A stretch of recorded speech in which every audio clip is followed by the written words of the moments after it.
السلام علیکم خواتین حضرات. مجھے یاد ہے کہ راجہ نصیر احمد خان صاحب کو 1996 کے انتخابات میں پہلی مرتبہ آل جموں کشمیر مسلم کانفرنس کا ٹکٹ ملا تھا حلقہ سینسا سے، اور اللہ تعالیٰ نے انہیں کامیابی نصیب کی، جبکہ اس وقت پاکستان پیپلز پارٹی کی گورنمنٹ آندھی طوفان کی طرح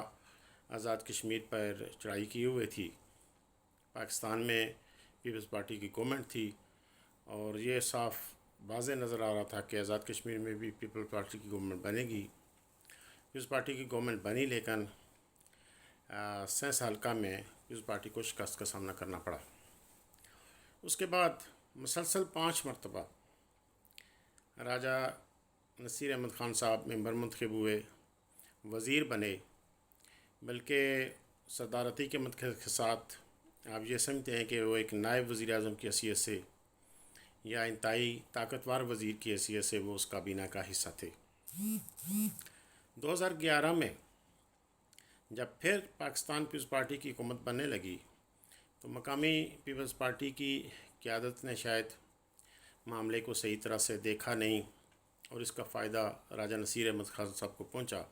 ورنہ 2011 میں بھی ان کی شکست کے آثار بڑے واضح تھے. ابھی ان انتخابات میں باوجود اس کے کہ تمام اپوزیشن کٹھی تھی، برادریوں نے اتحاد کیا تحریک انصاف کے ساتھ، اور آل جموں کشمیر مسلم کانفرنس جس کے امیدوار کا تعلق بھی راجپوت برادری سے تھا، راجہ افتخار احمد خان صاحب انتہائی مؤثر اور مقبول رہنما ہیں اس حلقہ کے اندر. جہاں ان کو مسلم کانفرنس کی طرف سے فائدہ پہنچا، وہاں ان کی اپنا ذاتی اثر رسوخ بھی اس میں شامل ہے. اسی طرح پاکستان پیپلز پارٹی نے بھی انتخابات میں حصہ لیا. اور پھر مرکز میں تحریک انصاف کی حکومت تھی اور واضح نظر آ رہا تھا کہ آزاد کشمیر کے اندر تحریک انصاف گورنمنٹ بنائے گی، اور وہ لوگ جو ہر آنے والی جماعت کے ساتھ شامل ہوتے ہیں. مجھے یاد ہے کہ 2011 میں جس طرح لوگ پاکستان پیپلز پارٹی کے ساتھ جنونیت کا مظاہرہ کر رہے تھے، اور 2016 کے انتخابات میں وہی لوگ اپنے گھروں سے ہار لے کر راجہ نصیر احمد خان صاحب کے راستے میں کھڑے ہو جاتے تھے کہ وہ ہمارے گلے میں ہار ڈالیں، ہم ان کے ساتھ شامل ہو گئے ہیں. اسی طرح اس انتخابات میں تحریک انصاف کے ساتھ بھی وہی لوگ، وہی قافلہ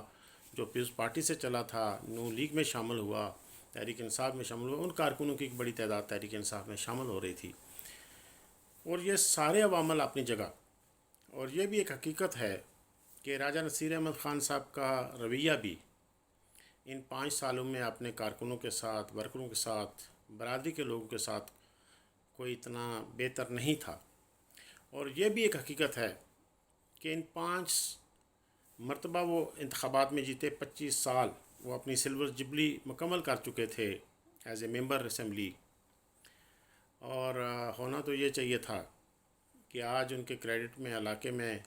بڑی بڑی شاہراہیں ہوتی، لوگ رسل و رسائل کے معاملے میں خوشحال ہوتے، خوش ہوتے.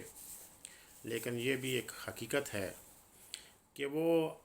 1-2 کلومیٹر کی سڑکیں تو دکھا سکتے ہیں، اور وہ سڑکیں بھی جو 25 سال یا 20 سال پہلے اگر 1 یا 2 کلومیٹر بنی تھیں، تو جیسے کہ ہمارے ہاں یہ معیار ہے PWD کا اور لوکل گورنمنٹ کا کہ اب ان سڑکوں کا نام و نشان ہی نہیں رہا، تو کوئی وہ بڑی سڑک جو انہوں نے اپنے MLA فنڈ سے آئی ہو یا اپنے وزارت کے زیر اہتمام بنائی ہو تو وہ نہیں دکھا سکتے. اسی طرح جہاں تک اداروں کا تعلق ہے، تو جو حلقہ کے اندر کالج ہے یا ہائر ایجوکیشن کا کوئی اسکول ہے، تو وہ تو آزاد کشمیر بھر میں جہاں بھی تحصیل ہے، سب ڈویژن ہے، وہاں اسکول بھی ہیں. لیکن ان کے کریڈٹ میں کوئی ایسا کالج نہیں ہے، کوئی ایسی یونیورسٹی نہیں ہے، کوئی ایسا ادارہ نہیں ہے جو آپ اپنے حلقے میں وہ کہہ سکیں کہ اس کو میں نے کہ اپنے حلقے میں کوئی آپ دیکھ سکیں کوئی ٹیکنیکل سکول، کوئی اور پروفیشنل تعلیمی ادارہ، تو وہ نہیں بتا سکتے. اسی طرح ہاسپٹل کہ وہ یہ نہیں بتا سکتے کوئی ٹی بی سینٹر ہے، کوئی ہارٹ کا سینٹر ہے، کوئی برن سینٹر ہے، کوئی 200 یا 100 بیڈ کا ہاسپٹل بنایا گیا ہو۔ جو محکمانہ پالیسی کے تحت آزاد کشمیر میں جس طرح سے محکمہ صحت اپنے ادارے کھولتی ہے یا ایجوکیشن کھولتی ہے وہی موجود ہیں۔ کوئی کمیونٹی سینٹر نہیں بتا سکتے،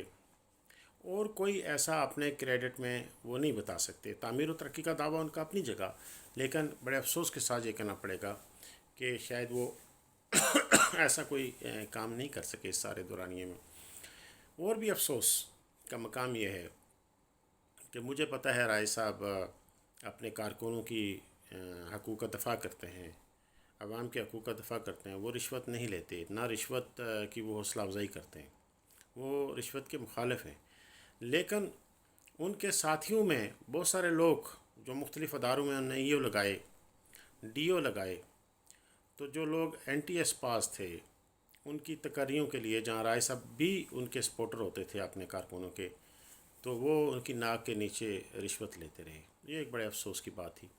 تو یہ سارے عوامل مل کر آج رائے صاحب کو یہ دن شکست کا دیکھنا پڑا، لیکن اس کے باوجود میں اس بات کا بھی تسلیم کرتا ہوں کہ انہوں نے جیسے مقابلہ کیا بہت کم مارجن سے ہارے۔ ان کے ساتھیوں نے بڑی وفاداری کا مظاہرہ کیا، جرأت کا مظاہرہ کیا، اور ہتھیار نہیں ڈالے اور فائٹ دی، اور ان سے اپنی محبت کا اور وفاداری کا اظہار کیا۔ یہ میں ان کے ساتھیوں کو سلام پیش کرتا ہوں۔ باقی الیکشن میں فتح شکست ہوتی رہتی ہے۔ انہوں نے 25 سال ایک طویل دورانیہ اور تاریخی دورانیہ جو ہے وہ یہ گزارا ہے، اور ایز اے ممبر انہوں نے جہاں عوام کی خدمت کی ہے، خود بھی انجوائے کی ہے، اپنے خاندان کو، اپنے عزیز و اقارب کو اس کا فائدہ پہنچایا ہے۔ تو میں امید کرتا ہوں کہ اللہ تعالیٰ ان کو صحت بھی دے، سلامت بھی رکھے، اور آئندہ انتخابات میں بھی وہ عوام کی نمائندگی کرنے کے لیے انتخابات خود سے لڑیں، اور انشاءاللہ زندگی رہی تو ملاقاتیں بھی ہوں گی، باتیں بھی ہوں گی، اور ان سب عوامل پہ جو سیاسی تبدیلیاں ہیں حلقے کے اندر ان پہ بات بھی ہوتی رہے گی۔ والسلام علیکم ورحمۃ اللہ۔